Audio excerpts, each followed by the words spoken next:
Welcome to the SAFe Business Agility Podcast. This is the place to get advice, stories, perspectives, and updates about SAFe and related topics to help you work differently and build the future. This week's episode is brought to you by Rally, the only purpose-built solution designed to scale Agile and unite the enterprise to empower value stream management and digital transformation. Thanks for listening, and be sure to subscribe to the show wherever you get your podcasts.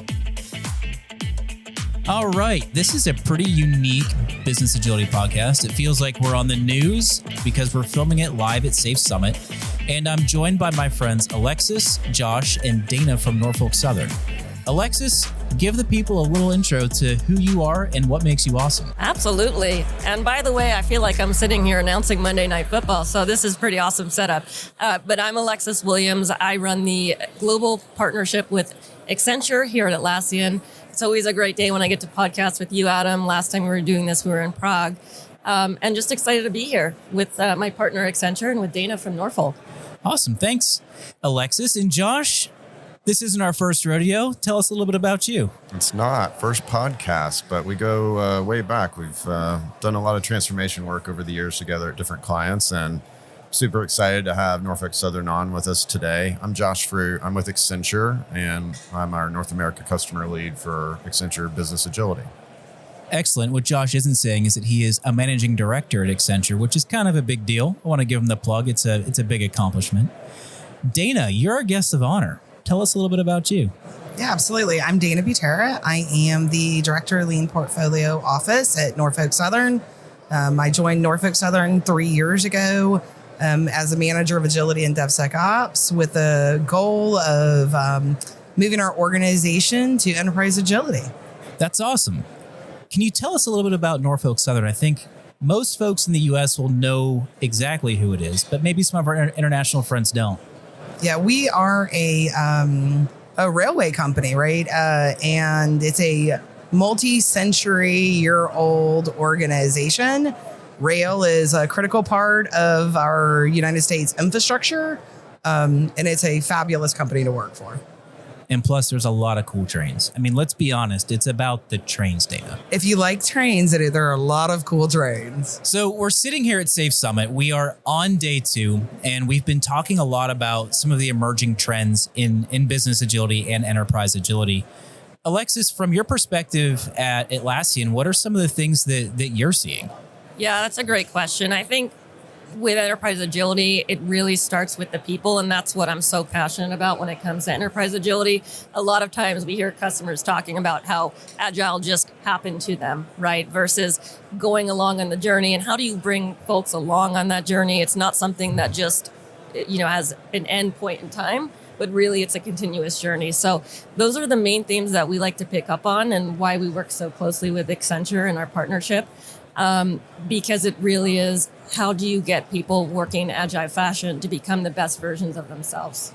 That's a great observation. And it kind of reminds me of the first engagement Josh and I worked on together a lot of years ago. And we often coach and advise, hey, it's not about the mechanics. It's about the people and the behaviors and evolving how we approach problems. Like Alexis, people is a big part of enterprise agility for me and my journey, and a lot of what we focus on in Accenture with our partners at Atlassian and our clients. And I'm looking forward to unpacking that a little bit more today. But want to talk more about Norfolk Southern, though, and Dana and the people journey. So I'll throw it back to you here, Adam. And let's dive into that. So I think I remember you saying that you're relatively new at Norfolk Southern. I mean, in the grand scheme of things, I'm sure at a company like that, there's a lot of people that have been there their entire lives.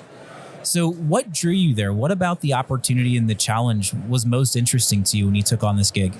Yeah, it was interesting. I spent 30 years at another company, and I was speaking to a recruiter about what was the next chapter for me. And she asked me, what do you really love to do? What gives you joy? And for me, it was about helping people, right? Helping people succeed, coaching people, mentoring people, and finding new and better ways of operating. And this opportunity presented itself to come over to Norfolk Southern as manager of agility and DevSecOps. And it just fit so much into what brought me joy. And it's really been a tremendous last 3 years there. Let's talk a little bit about kind of that journey. What was the state on the ground when you first arrived at Norfolk Southern, and kind of where are you at now? How has the transformation gone since your time there? Yeah, so when I joined, there were a couple of teams that were piloting Agile. And I think there had been some previous initiatives to try Agile in the organization that just fizzled out. So there were a couple of teams that were piloting it. And I joined, it was really interesting. I joined right after COVID hit, actually. So I joined completely virtually and had to figure out how to integrate into an organization, as you mentioned earlier, where so many of the people have been there 20, 25, 30 years.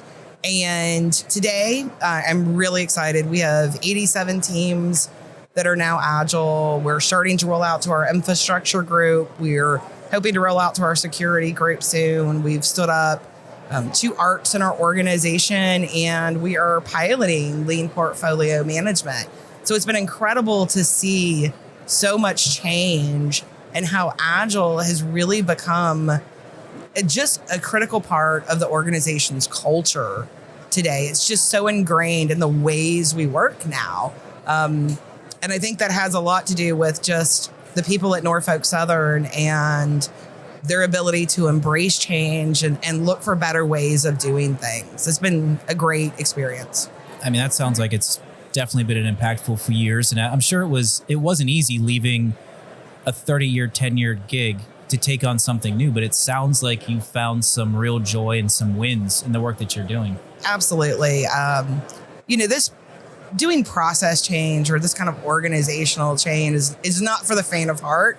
But you really do have to look for those wins in different places, and seeing so many people get excited about this change, and so many people who even early on reached out to me and said, I heard you're here and we're doing Agile, and how can I get involved? And when can my team do this?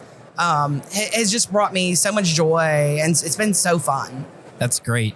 So let us know, when did you come across these other folks up here? When did you first become engaged with Atlassian? When did you start engaging with Accenture? What are some of the wins that they've helped you achieve in this work? Atlassian, I'll start there. Atlassian actually was a tool set that was brought in just a little bit prior to us joining. We brought in Jira into the organization. That was something our development teams really asked for. They needed a better way to manage their work. So Jira is brought into the organization.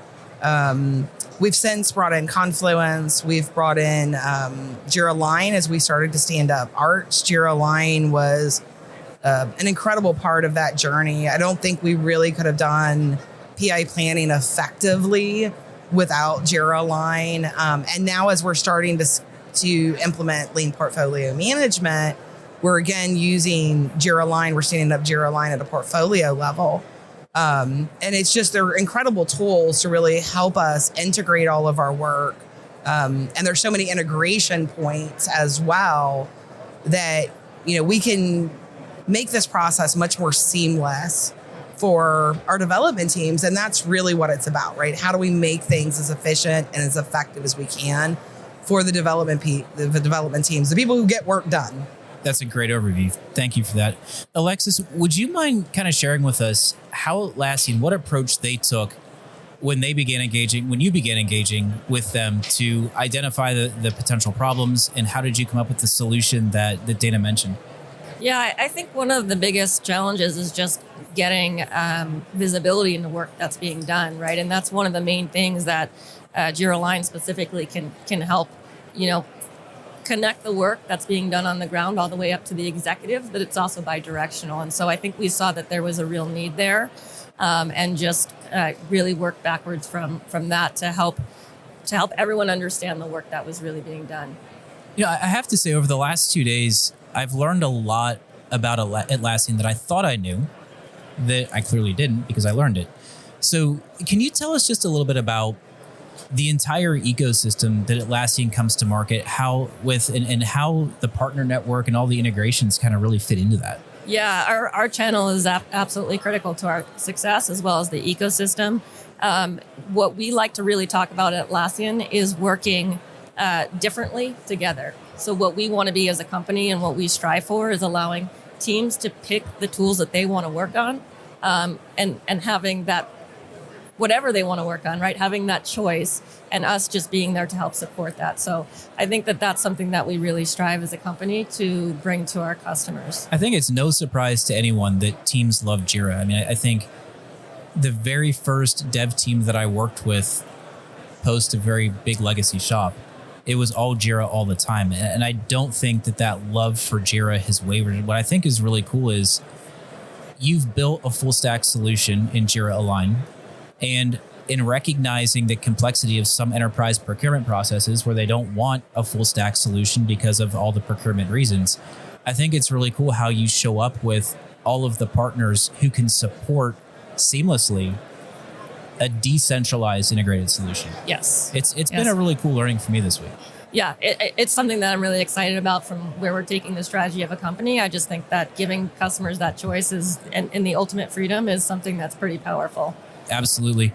And Dana, did I hear you mention that Jira and the Atlassian solution, they showed up shortly after you joined, correct? Jira was there actually right before I joined the organization, and we've since brought in Jira Align and Confluence. So what were some of the key decision factors for you when you selected those tools? I mean, aside from the developers loving Jira, what were the other things that really brought Atlassian to the table for you? You know, I think one of the big ones is, again, the number of integrations, right?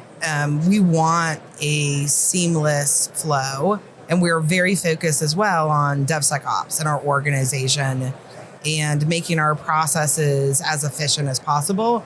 So the tool set between Jira Align, Confluence, Jira, right, really gives us that ability to automate all of our flows and make this process very hands-off. That's great. And so as you go through this transformation, as you start bringing in this new tooling, as you start bringing in new ways of working and changing hearts and minds, I'm guessing you needed a little bit of help at some point. We've needed a lot of help at many points, but we've got our partners over here at Accenture helping us quite a bit. So Josh, can you tell us a little bit about the discovery work that you and the team would have done at Norfolk Southern and kind of what your engagement strategy was and some of the wins that you've helped them achieve? Yeah, so going back, I would say a little over a year ago, Dana, Accenture was working with Norfolk Southern IT, senior leaders on down, to formulate an IT strategy for transformation that connects back up to the broader Norfolk Southern digital transformation strategy and goals. So that was a several-month effort that led into the fall of last year, where we came together to design the transformation program structure and kind of operating model. Because now that they had this strategy with a set of imperatives and focus areas cutting across digital core, people and change, ways of working, OCM, et cetera, we needed a way to now go activate all of that, right? And so part of the design for how we structured the kind of operations and governance of the transformation program itself was actually pulling on some of the patterns in SAFe. Right, so we actually run a ART for the transformation program, and we run PI planning for the transformation program. And these are all people that are part of transformation teams that, they have day jobs, right? Some of them are fully dedicated to the transformation program itself, right? But others mostly have day jobs, right? And so it's really amazing seeing some of those scaling patterns applied outside of software development, right, into how you manage change, right, and how you transform an organization. And I would say similar pattern to when you launch an ART for the first time, and it's kind of chaotic at PI planning, number one, and people don't quite understand the ins and outs and what's going on. It feels chaotic, right? Similar to that, we see the same thing in a transformation program. So that first PI, that second PI, it's a little bumpy. People aren't quite sure what to make of it, but usually around the third PI or so, like the dots are connecting for everybody. And the energy in the room of PI planning now around the transformation program is really special. So that's been really cool. As a part of the work that we've been helping Norfolk Southern within this transformation, we've really had a large focus in the partnership on ways of working, governance and value. And as Dana mentioned earlier, an LPM pilot. So that work continues. Dana, what would you like to kind of add in terms of the LPM pilot, right? There's a lot, I guess we could say. What have been like some standout moments, maybe from a people perspective for you and the pilot work that we've done? The pilot for lean portfolio management has been a really interesting journey, right? We spent quite a bit of time really just trying to get our core team grounded, right? Get everybody on the same education, same knowledge level. And Accenture was a key part of trying to help us all get educated on the team.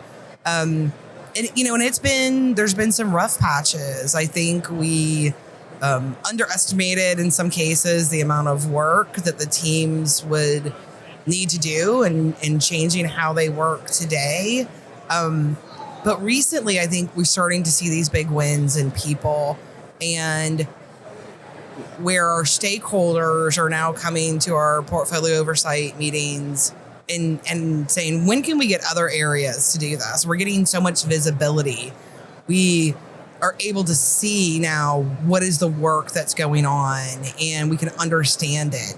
And our development leadership is asking to pull other areas into this portfolio because they're seeing the value. They're seeing the value of planning work and understanding work much earlier, being able to map out our architectural runway.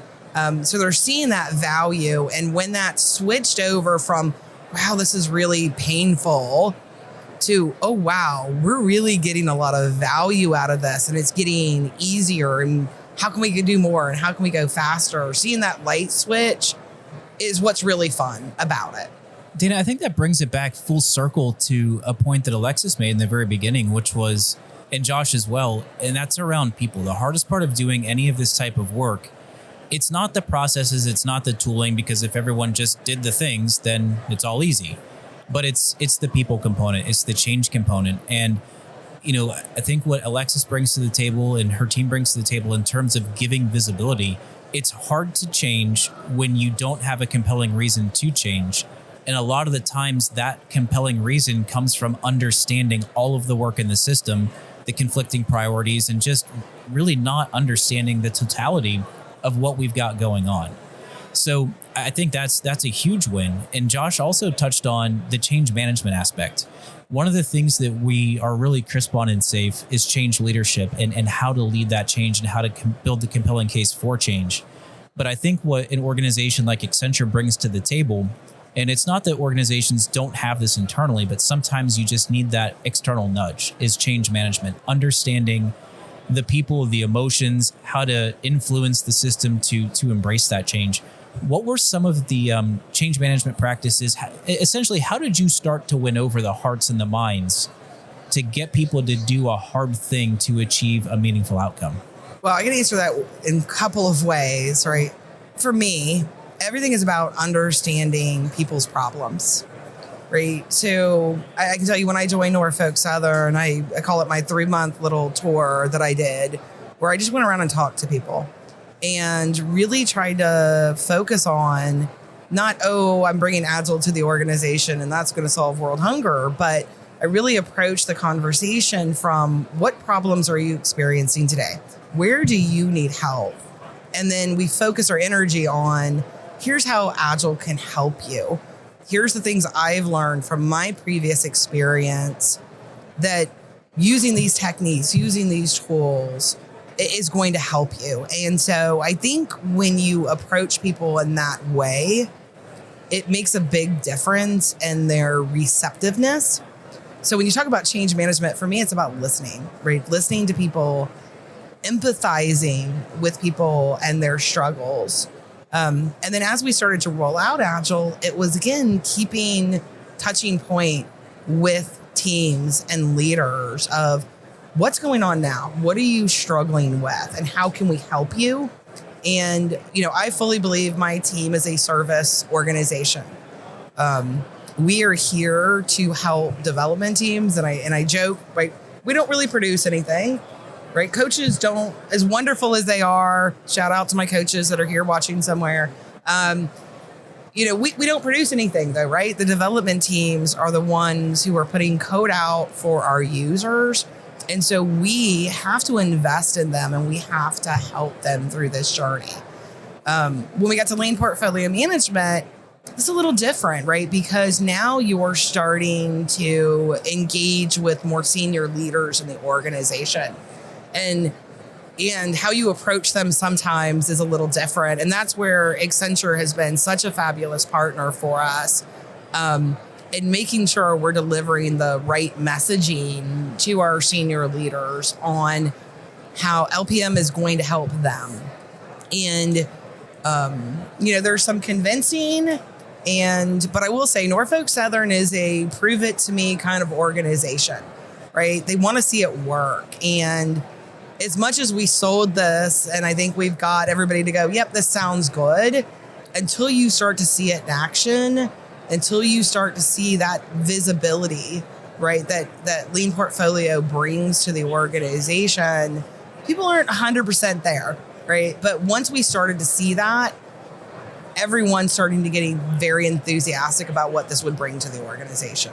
Dana, you just dropped a lot of golden nuggets, and they're really important things that I hope other people pick up on. And specifically what those are is the need to focus on the problems to be solved. There's too many people that approach transformation from the perspective of we need to transform and let's do the transformation activities. And they completely miss the why. And the why is what makes all of the difficulty of change worthwhile. So I really admire that you took that approach, right? I mean, and that's a huge thing. And I wish everyone out there who is listening or watching and participating in a transformation, if you don't understand the why right now, stop everything you're doing and go figure that out, because without that, you're not going to be successful. And I think the other thing that was really important was that I think a lot of laces sometimes run into this trap where they don't understand the value that they provide. So they try to overstate the value that they provide. And understanding that you're an enablement body and that the work that you do helps the organization win in other ways, that's a very humble approach. And that's a very, I'll say, accurate approach to the work that we do. So I admire that you have those two perspectives. And I would suspect that your success has a lot to do with the leadership and perspective that you bring to the table. So a lot of kudos to you for that. And Alexis, I want to pivot back to you because some of the things that Dana mentioned, she couldn't do without visibility, right? So Norfolk Southern is a sounds good, but prove it to me organization. How does the Atlassian stack really help to highlight that prove it to a company like Norfolk Southern? Yeah. I mean, once you can actually see and get a deep understanding of the work that's being done, that certainly is a good start. One thing I really want to touch on that Dana was talking about as well is it starts with the winning of hearts and minds. But the other really critical component in all of this is once you have that, how do you get the alignment across everyone in the organization? Because without the clarity, without the alignment, just because you've won hearts and minds, the work is going to be done and it's not going to be rowing in the same direction. So that's something that I think I'd love to hear a little bit more your perspective on, Dana, because that is a common challenge with enterprise agility is how do you get that alignment and make sure that everyone is all on board, especially at the senior leadership level? Dana, back to you. We really did start at the team level, and that's where we focused. And we started to see that alignment and that need for Agile grow when we saw wins, right? We had one of our mobile teams that really just killed it. And probably one of the biggest projects that's been, delivered under budget, under schedule. And the other part that I think was really important is there was a product owner, right? And that was a new role for Norfolk Southern. We'd never had product owners previous to that. And the business loved it, right? They had so much more influence in what was being developed, so much more partnership, so much more collaboration that they were thrilled. They were just absolutely thrilled with what that team was able to deliver. And that word spread, right, very quickly throughout the organization. And we started very, very small. We had myself and basically one coach that started our journey. And within 6 months, we had a backlog of teams at our door asking us, when can I get Agile training? When can I get an Agile coach? Because people saw the value. So for me, it's, winning people's hearts is about you've got to show that this makes their lives better, right? The developers need to see that this makes their lives better. And I think back to when I first started Agile, my previous company. For me, like when I really latched onto this is when I saw how much happier and how much more engaged our developers were in this process. And, again, that word starts to spread, right? When people see it working and they see the difference it makes in the organization, how much predictability improved, right? Getting value out early and often. Those things were what everybody wants. And so it just grew from there. While I'm sitting in the studio today, I thought I'd take a minute to talk to you about SAFe Studio, a game-changing platform for learning and practicing SAFe, no matter where you are in your SAFe journey. Picture this, your team streamlined like never before with common self-paced learning and the right assets at the right time, all at their fingertips. SAFe Studio isn't just a tool, it's a breakthrough in aligning your team's effort with your big picture goals. And we've all been there. You go to a training class and you leave with all this energy and great ideas, but you get back to your desk on Monday and you're a little bit lost about how to apply all of that great content to your context. Well, SAFe Studio helps you avoid that ambiguity by providing clarity, efficiency, and most importantly, resources to help you hit the ground running in your new way of working.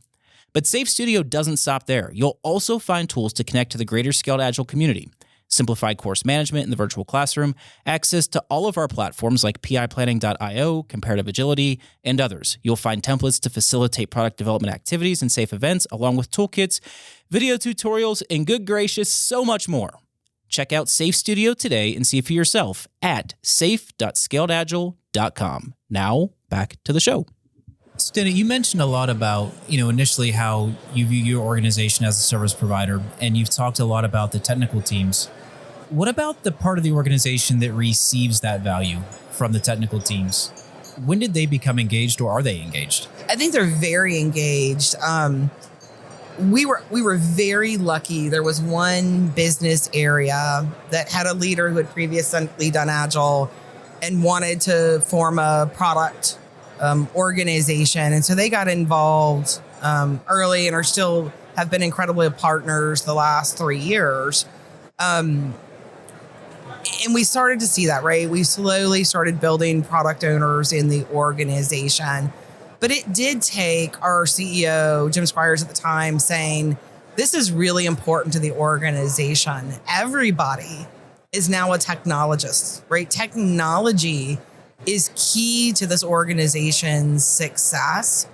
And the business really needs to get involved in these technology efforts. And that made a real big difference. And he also said, if we need to help fund product owners for you, let me know. And that really did open the doors for many more parts of our organization to engage in this new way of working and to have product owners. We now have, I think, about 100 product owners throughout our organization, which is incredible. When, again, we started 3 years ago, we didn't have that role at all. And so we've seen our business lean into this. And interestingly enough, along the way, I've had business leaders contact me and say, I have one team that I'm working with that's Agile, and I have another team that's not. Can you help me get this other team on Agile? Because they see the value, right? They see product being delivered, and they understand when they're going to get their new features, which is really important to the business side, right? They have to be able to plan. They have to be able to train. They need to make sure all their parts are lined up for new features. So they really did embrace it because of those things. That's great. I mean, the predictability is, that's the key to strategy execution, right? When you look at a company like yours, it's everything is in service to getting goods and products to their end destination on time. So anything that you do that enables that, I mean, that's a win. And I think it's really cool. It sounds like you have very proactive leadership.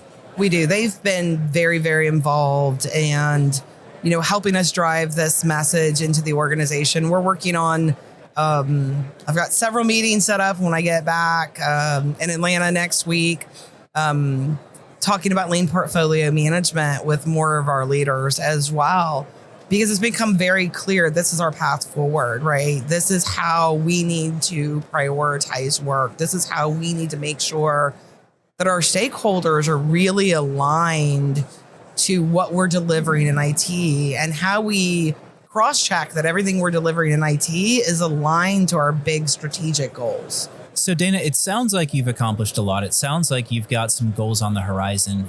How do you keep the organization hungry to chase the next goal, to continuously want to improve and get better no matter how good we were yesterday? We want to get better tomorrow. How do you keep that fire alive?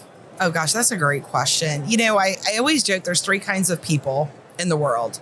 There are early adopters, there are fast followers, those people that, right, I saw the earlier adopters succeed, so I'm going to get on this. And then there's always a couple in the organization you have to drag kicking and screaming.